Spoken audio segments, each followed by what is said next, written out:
10 июля 1991 года в номере 121 мотеля Уайтхолл в городе Эльдорадо, штата Арканзас, прогремел выстрел.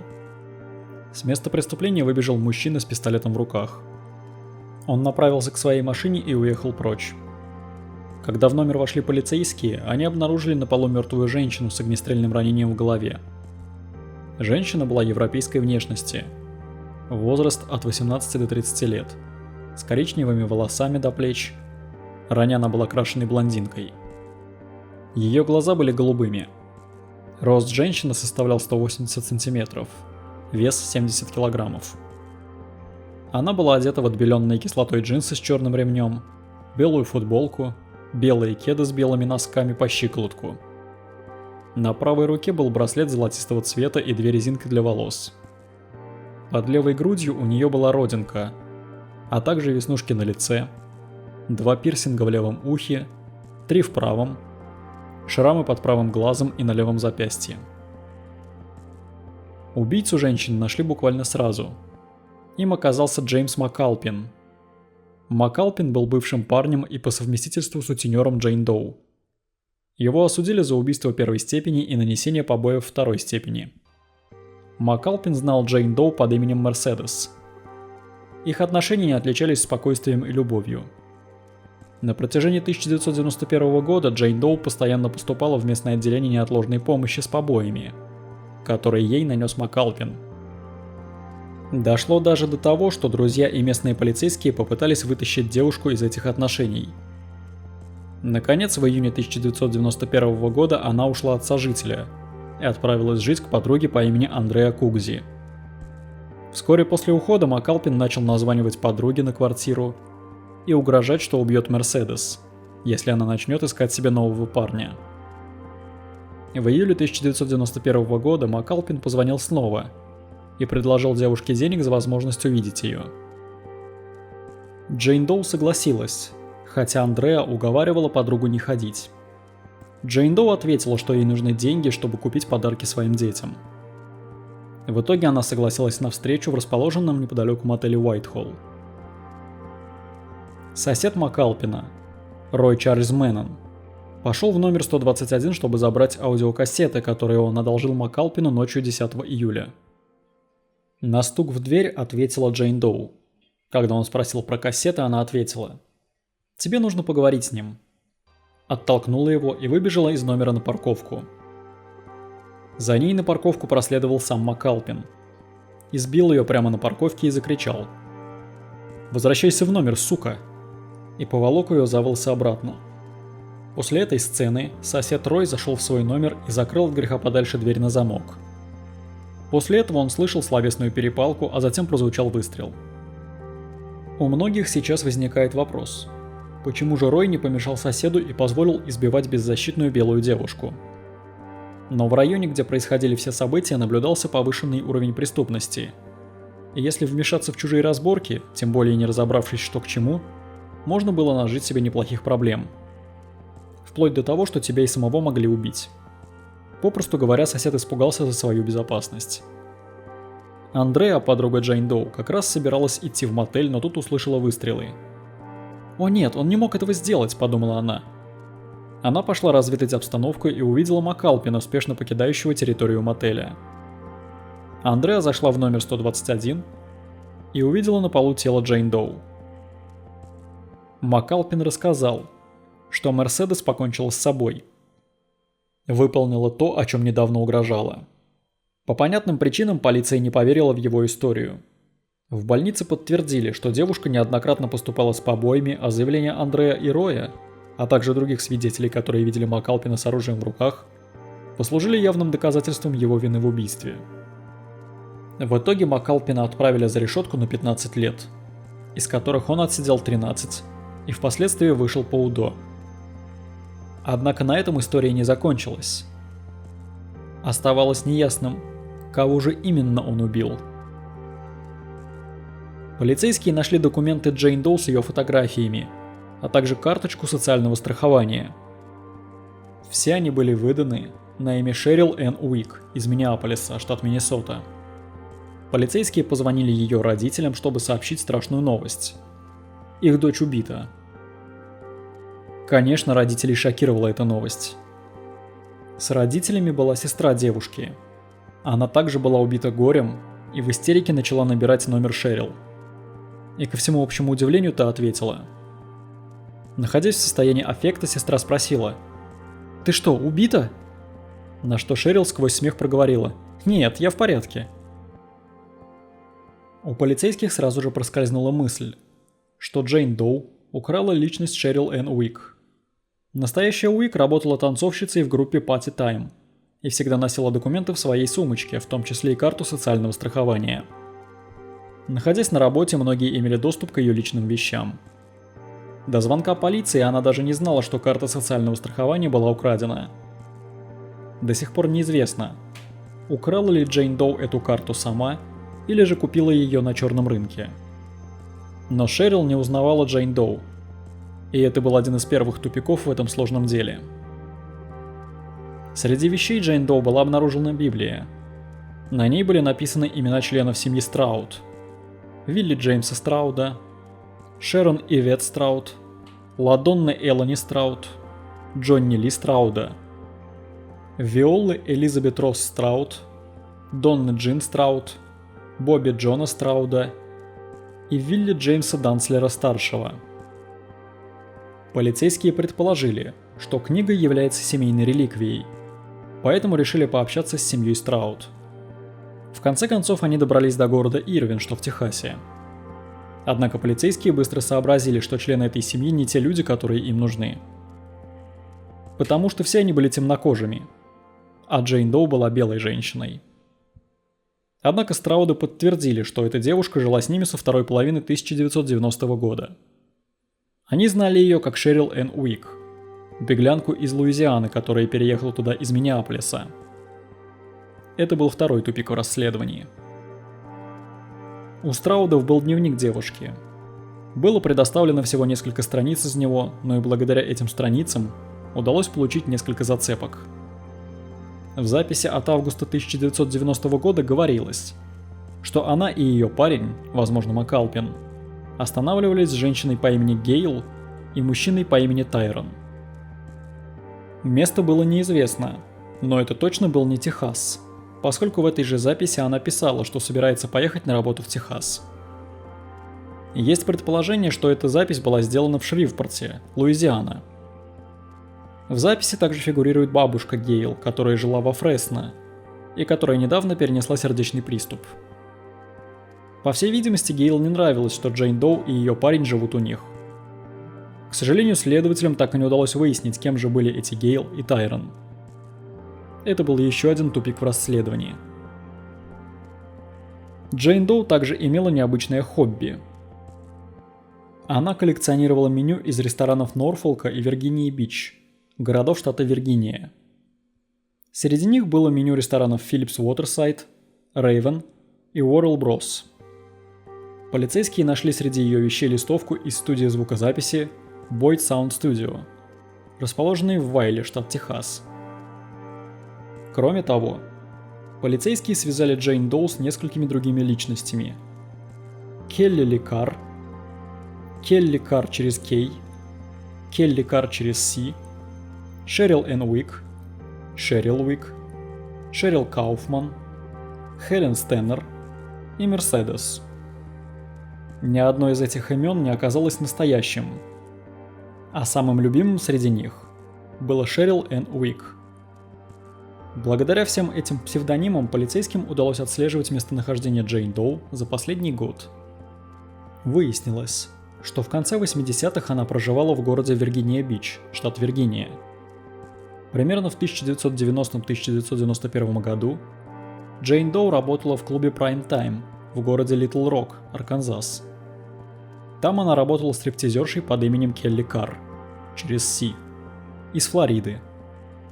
В 1990 году она также работала в Kentucky Fried Chicken в Далласе, Техас, под именем Шерил Энн Уик. Как уже было сказано ранее, Джейн Доу со второй половины 1990 года жила у Страудов, а также останавливалась у неких Гейла и Тайрона в августе 1990 года.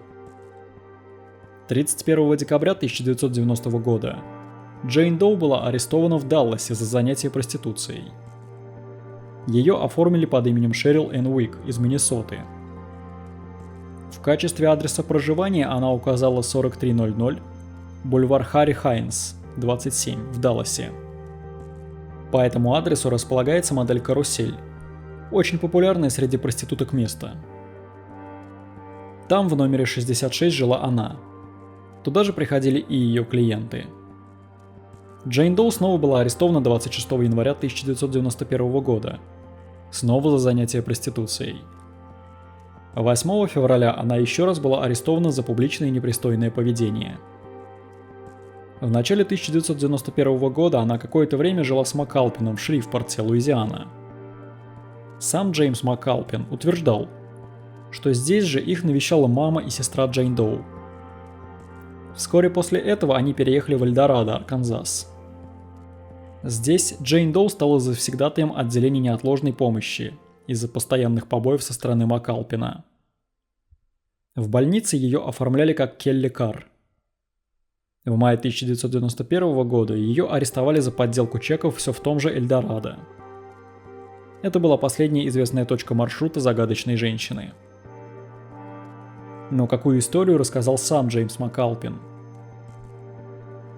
Он утверждал, что когда Джейн Доу была молода, ее похитили в секс-рабство. А позднее, уже во взрослой жизни, она продолжила этот путь. Афроамериканец, в которого она влюбилась, продавал ее в районе Форт Уорта в Далласе. У этого сутенера были и другие молодые девушки, которых он похищал в Браунсвилле или Эль-Пасо, штат Техас, неподалеку от американо-мексиканской границы, и обменивал на мексиканок, если те пытались сопротивляться. Местным девушкам доверяли, и Джейн Доу установила отношения со своим сутенером Джей Ди, чтобы обеспечить свою безопасность. Позже она сбежала от Джей Ди с Тайроном и встретила Макалпина где-то в районе Далласа. По словам Макалпина, они, Тайрон, Джейн Доу и Макалпин, оказались в Луизиане. Бывший сутенер из Далласа, Джей Ди, был идентифицирован как Джеффри Дэвис. По некоторым источникам, Тайрон подозревался, что был сутенером во Флориде, а возможно и в Луизиане. Макалпин утверждал, что Джейн Доу провела детство в дружбе со знаменитой троицей из Форт Уорта, что они были буквально как сестры. Трое из Форт Уорта – это 17-летняя Мэри Рэйчел Трлика, 14-летняя Лиза Рене Уилсон и 9-летняя Джули Энн Мозли, которые пропали без вести, когда отправились за рождественскими подарками в торговый центр Форт Уорта, штат Техас, 23 декабря 1974 года. Макалпин настаивал, что он и Джейн Доу навещали эту троицу. Он утверждал, что 3 девушки выросли в заточении в районе Форт Уорта, недалеко от домов своих родителей. Он также утверждал, что повзрослев они стали проститутками, а самая младшая из них якобы родила мертвого ребенка. Макалпин также утверждал, что у Джейн Доу было 2 детей, которых она оставила у кого-то в Форт Уорте. Позднее он вспомнил, что она была старше него. Когда они повстречались, ему было 26 лет. Значит, на момент смерти ей было 27 или 28 лет. Но полицейские не особо верили рассказам Джеймса Макалпина. Ведь он уже был матерым преступником, который ранее уже был арестован за ношение огнестрельного оружия и нападение при отягчающих обстоятельствах. Когда он отбыл срок за убийство Джейн Доу, его снова арестовали по обвинению в домашнем насилии 2-й степени в 2011 году в Арканзасе. После второго заключения в 2011 году он вновь сообщил ту же самую информацию по поводу Джейн Доу. Это было спустя 20 лет после ее убийства. За эту информацию он запросил $4000. Он продолжал просить суммы все больше и больше, пока полицейские наконец не поняли, что он все выдумал. На протяжении жизни Джейн Доу встречалось много разных людей, и у каждого из них был свой рассказ о ней. Андреа Кугзи познакомилась с Джейн Доу в клубе, где она танцевала под именем Мерседес. Девушки быстро сдружились. Джейн Доу рассказывала Андреа, что она родилась и изначально занималась стриптизом в другом городе, но не уточняла, в каком именно. Андреа также рассказала, что у Джейн Доу было двое детей, которые проживали у ее матери. Один из детей был девочкой. По поводу пола второго ребенка она так и не смогла ничего вспомнить. У Джейн Доу были напряженные отношения с матерью, та не позволяла ей видеться с детьми. Андреа также добавила, что Джейн Доу была в ужасе от МакАлпина и от того, что он мог с ней сделать. Поэтому для нее стало удивлением, когда она решила добровольно пойти к нему в день убийства. Слоан МакКастер, участница форума WebSleuth, познакомилась с Мерседес в клубе Файетвилля, штат Арканзас, в 1989 или 1990 году. Джейн Доу упоминала, что какое-то время прожила в Далласе.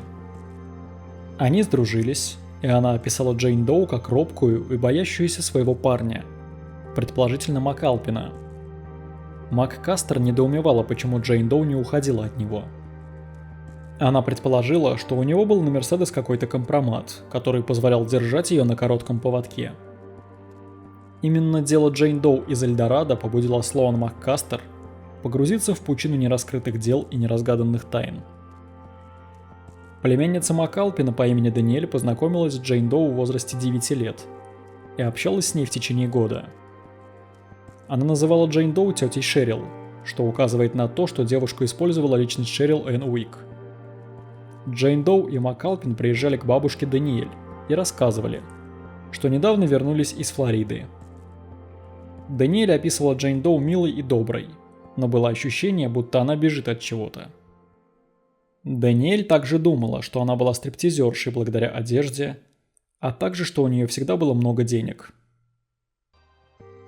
Доброволец армии спасения в Эльдорадо, штат Арканзас, рассказал, что Джейн Доу ненадолго останавливалась у них в марте 1991 года. Джейн Доу сказала, что она жила по адресу 1100 Кейдис-стрит в Далласе, который на самом деле является приютом для бездомных под названием Dallas Life. Джейн Доу также упомянула, что ее ребенка забрали социальные службы, и поскольку в то время она использовала другое имя, теперь она не может вернуть ребенка.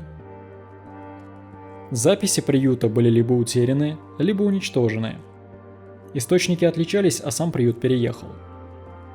Большинство людей, которые работали там в то время, скончались, или их невозможно было найти. Полиция обнаружила, хотя до конца не ясно как именно, что Джейн Доу работала танцовщицей в Далласе под именем Мерседес. Она также танцевала в стрип-клубах Литл Рока, Арканзаса и, возможно, Виргинии, а также Миннесоты. Она также рассказывала необычные истории другим людям. Некоторым она говорила, что ее отец был членом мафии, а она сама находилась под программой защиты свидетелей. На самом деле это была ложь. Ходили слухи, что Джейн Доу, используя имя Келли Карр, проходила подозреваемой в серии ограблений банков на восточном побережье. Но подозрения с нее были быстро сняты. Некоторым людям она рассказывала, что была приманкой при ограблении грузовиков.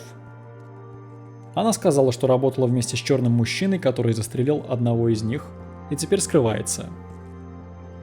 Это следует отметить, потому что она ненадолго считалась подозреваемой в убийстве 12 ноября 1988 года 27-летнего водителя грузовика Дуэйна МакКоркиндейла на остановке для отдыха в Чендлере, штат Оклахома. Люди, участвовавшие в стрельбе со смертельным исходом, были описаны как черный мужчина, белый мужчина и белая женщина за рулем коричневого Ford Pinto. Та же машина ранее также преследовала нескольких водителей грузовиков, используя радио гражданского диапазона частот. Они пытались подрезать грузовики. Так или иначе, следователи так и не смогли сопоставить эти факты, а убийство Дуэйна МакКоркиндейла так и осталось нераскрытым. В настоящее время детектив по этому делу лейтенант Кэти Филлипс, ветеран с 25-летним опытом, надеется раскрыть дело Джейн Доу из Эльдорадо. После конференции с проектом DNA Doe Project, Филлипс дали добро загрузить ДНК Джейн Доу в систему GEDmatch.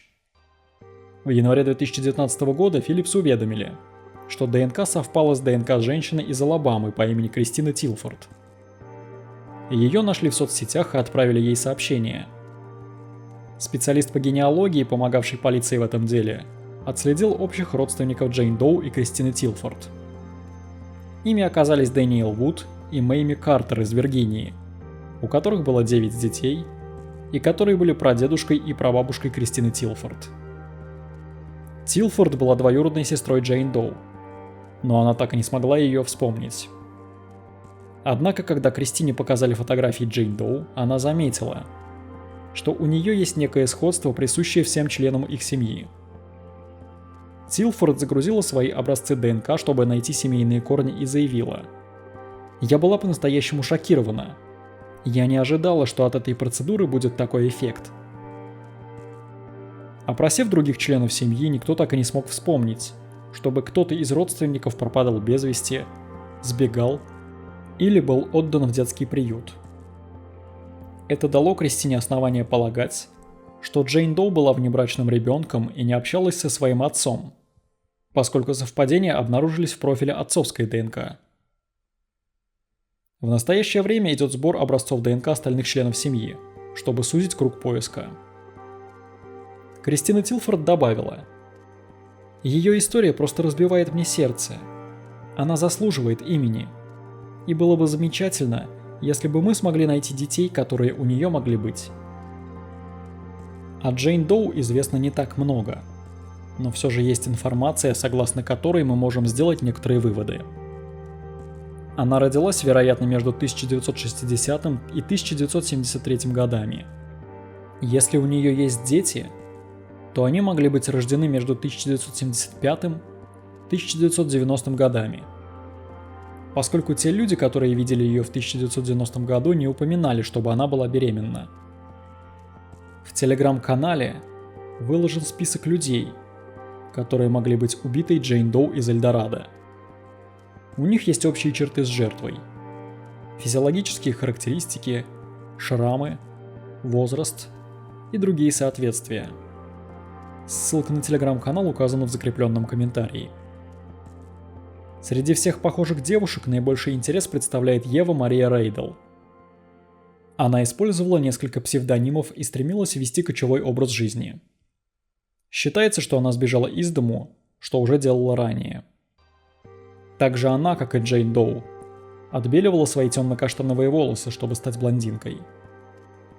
Многие предполагают, благодаря новым результатам ДНК-исследования, что Джейн Доу была внебрачным ребенком и воспитывалась без отца. Вероятно, она не находилась в приемной семье, из-за записей, которые они вели, а это означает, что ее, вероятно, воспитывал до определенного возраста один родитель или опекун. Многие считают, что этот родитель или опекун никогда не объявлял ее пропавшей без вести по неизвестным причинам, поэтому ее опознание стало проблемой. А лучший способ опознать Джейн Доу – это получить совпадение материнской ДНК, поскольку ее отцовская сторона не знала о ее существовании.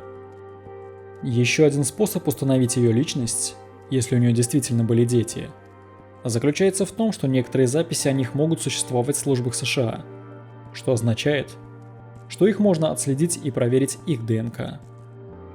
Если бы они выросли с матерью Джейн Доу, также могли сохраниться соответствующие записи об опеке. Но остается еще множество вопросов.